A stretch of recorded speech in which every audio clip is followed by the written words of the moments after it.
문성화입니다. 지나가던 문과생입니다. 최근 산불이 어마어마하게 발생하고 있습니다. 산불의 규모도 규모지만 빈도가 정말 장난이 없어요.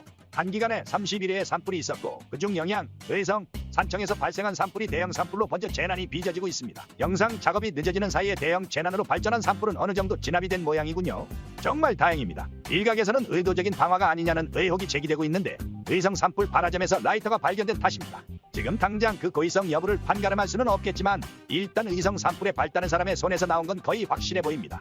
사실 춘절기 화재, 산불에 대한 위험성은 늘 강조되어 왔고 실제로 종종 발생하는 문제였습니다. 우리나라 어딜 가나 산불 조심 표어나 깃발, 현수막을 심심치 않게 찾아볼 수 있으며 심지어 조선시대에 세워진 산불 조심 표지석 유적까지 있습니다. 이건 춘절기의 특수성 때문입니다. 물론 겨울도 건조하긴 합니다만 차가운 공기 때문에 발화점을 유지하기가 비교적 어렵고 또 추우니까 사람들이 집 밖을 싸돌아다니질 않아요. 아무래도 화재 원인의 대부분이 사람이니까요.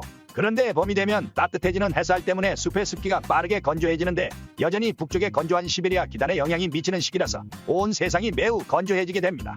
이런 기상 상황은 가을철에도 비슷하게 반복되기 때문에 가을에도 화재 발생률이 상당히 높죠.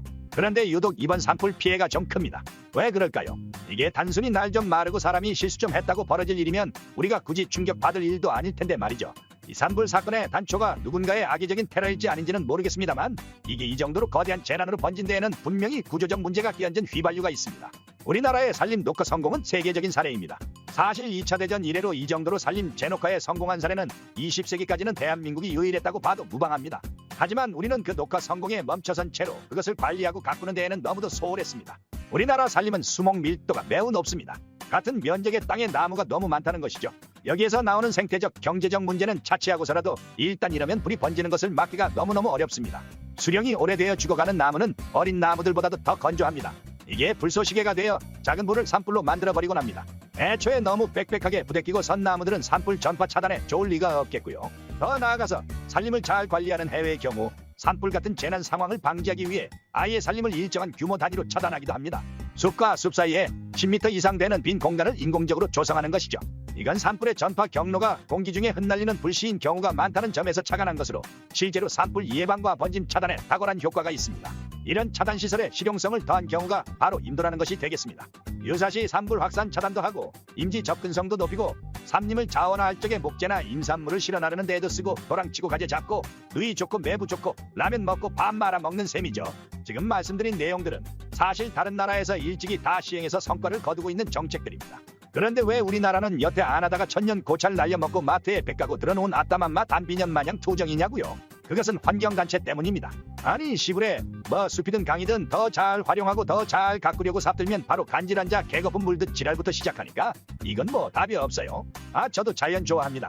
제 중단기 목표가 귀촌에서 마당에 댕댕이 두어 마리 기르며 사는 것이고 초딩 때부터 EBS 환경 스페셜 본방사수 조졌던 싹스 초록초록한 환경전사 진이었던 것이 저입니다. 오히려 그런 저이기 때문에 지금 환경단체라는 것들에 대해 분노를 금할 수가 없습니다. 자연보호라는 명분으로 정상적인 환경공학적 정책을 부정하고 거부하는 건 이건 뭐 곧 뒤져도 항생제 절대 안 먹이는 아나키지 뭡니까? 자연보호 이름만 써 붙이면 다 자연보호입니까? 그런 식이면 사장님이 미쳤다는 파격세일 현장에서 우리가 주워와야 할 것은 떨이상품이 아니라 미쳐버린 사장님 신변이겠죠. 자연보호를 말하면서도 자연보호로부터 지극히 멀어질 수 있는 것이 바로 사람이라는 동물입니다. 우리는 내가 그렇게 느끼는 것과 실제로 그러한 것을 잘 구분하지 못하기 때문이죠.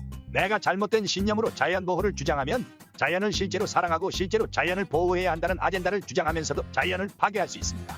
이래서 세상, 우주가 화성에 있는 게 아니라 사람 머릿속에 있는 것이고 그래서 사람을 이해하고 다루는 인문학이라는 담론이 태고적부터 오늘날까지 영원히 쉬지 않는 떡밥이 되는 모양입니다. 이상입니다. 구독과 좋아요, 알림 설정 부탁드립니다. 그럼 마저 지나가겠습니다.